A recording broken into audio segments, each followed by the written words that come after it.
Hello everyone, and welcome back to Turkish Spotlight Secrets. Tonight we're unpacking a story that started as a whisper on a beach and rolled into a full-blown trend by sunset. The names you know, Özge, Serkan and Yaman. What began as a low-key holiday for a married couple who protect their off-days like treasure turned into a warm, very public reminder that friendship can share a frame without stealing the spotlight. Let's set the scene properly. After a dense stretch of work, Özge and Serkan blocked out a few quiet days by the sea, no press call, no branded countdown, just sand, paperback novels, and the kind of sleep that only arrives when your phone finally loses the signal. They picked a place where the shoreline curls into a small harbor and the loudest sound at noon is cutlery on porcelain. If you've ever tried to rest while living under an audience, you know how radical that decision is. Choose silence on purpose, or it will never find you. The first clue that something special might be brewing came from a bakery owner who, without posting a single photo, mentioned that a tall, familiar figure had stopped in early for Turkish coffee and tahinli korek. A few hours later, the familiar figure became a name, Yaman, spotted walking the marina with a backpack and the kind of calm that tells you this isn't a work trip. No entourage, no production van idling nearby. Just a friend arriving with a free afternoon and nowhere else to be.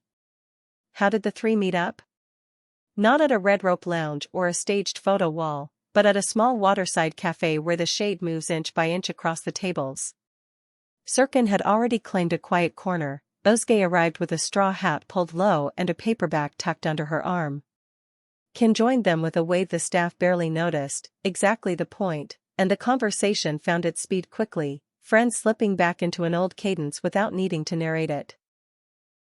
Work talk first, because that's the shared language, shooting schedules, the stubborn last 10 pages of a script, an audition tape that needed a different tempo.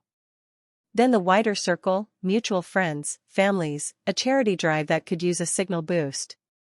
They laughed, they edited each other's stories mid-sentence the way old friends do, and they let the afternoon shrink the world down to a table, 3 glasses, and the horizon.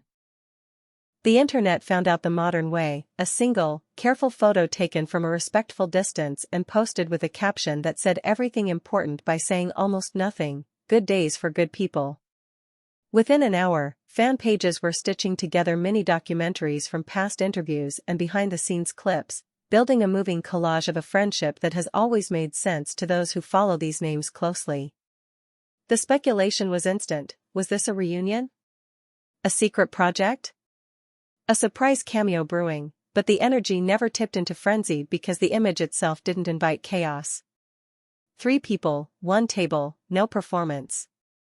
Here's what makes that detail matter. Celebrity trips often become campaigns, and friendships are too easily converted into clickbait triangles.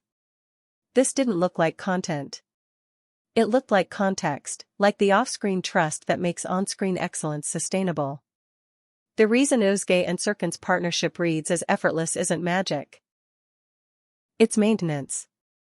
The reason Can's public charisma holds is similar. He takes seriously the unphotographed work of being a person people actually want to be around. When those habits meet, a vacation doesn't have to be a spectacle. It can be a refill. Over the next 2 days, the trio built a ritual that never asked for permission from the algorithm. Mornings were for long walks and quiet swims, no group selfies, no branded towels, just sunblock and silence. Late afternoons belonged to a small boat with a captain who knew where the water turns glassy if you wait 30 minutes past the last ferry. Evenings were for that universal end-of-day hunger that makes restaurant decisions into debates. One night ended at a local family place where the owner insisted they try a lemon dessert on the house, only because you actually ate your food like normal people and didn't turn my place into a set. The line was delivered with a laugh, the compliment landed because it was true. If you're wondering whether the calm held once the internet caught the scent, yes, mostly because boundaries were set early and kindly. A handful of fans approached with the kind of reverence that says, I know you're off the clock. They were met with the clearest possible script, 1 photo outside, no flash, and no pictures when anyone is eating. The result? A few bright, respectful snapshots that captured what the moment actually was, 3 friends on vacation, rather than what it could have been if anyone involved were less disciplined. Of course, a story like this collects theories like a sweater collects lint. Some posts framed Ken as a surprise guest swooping in to turn a quiet holiday into a headline. Others suggested that Özge and Serkan were scouting locations for work and invited Ken to sanity check a creative idea.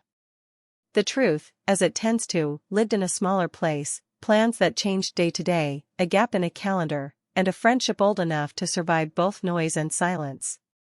When you've kept a bond intact across projects, premieres, and the dull ache of travel, it doesn't need a narrative to justify itself. It lasts because it fits. Alongside the joy, there was a lesson worth naming, about attention, and how to spend it. The trio modeled something that's rarer than it should be, proportion.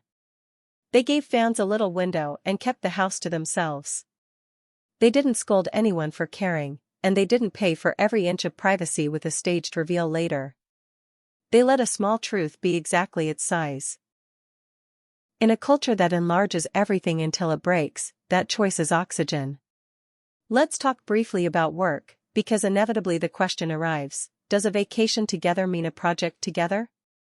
It might someday, and that would be welcome, but not because a table by the sea becomes a storyboard by default.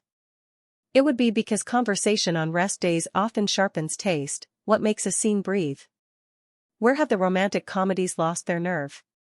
Which scripts are almost brave enough and just need one fearless cut? Those are the ingredients of future work, not because a photo trended, but because artists who trust each other keep asking better questions. If something comes of that, you'll see it not in a headline, but in a shot that lingers half a second longer than most shows would dare. There's another thread worth pulling, generosity. Away from the main strip, the trio stopped at a community center running a weekend activity for kids. No broadcast, no tag, just an hour of reading, drawing, and gently losing an impromptu football match to a team of 8-year-olds who didn't realize they were outnumbered by fame. Before leaving, they asked the coordinator for a list of what the center needed. The note fit on one piece of paper: colored pencils, plain notebooks, a standing fan for the room that gets too warm at noon. Those requests are easy to fulfill when you have resources and a memory. The promise to follow through traveled no further than that office, until now, when it matters to underline that kindness scales. By the final evening, the town felt a little smaller in the way places do when you've learned the names of the people who bring your bread. Özge and Serkan drifted into their practiced shorthand, shared glances that finish conversations, a quick, private joke that turns a long wait for the bill into a memory.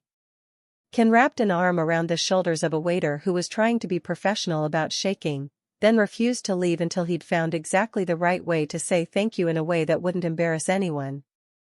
None of that needs a photograph to be real. It is the kind of ordinary that keeps extraordinary lives intact. So what are we left with once the posts settle and the feed moves on? A reminder that not every story needs a twist. Sometimes the headline is exactly what happened. Yaman took a detour to meet Özge and Serkan Kayoglu on vacation, and the day was better for it. No hidden agenda, no secret launch. Just a friendship sturdy enough to take a kiss from the sun, a little salt on the skin, and 1,000 eyes without losing itself. If you're part of this channel's community because you like seeing people handled as people, thank you. Keep doing the simple things that make you the best kind of audience, celebrate without prying, share without inflating, and remember that the most interesting chapters of any life are the ones written when the cameras are asleep.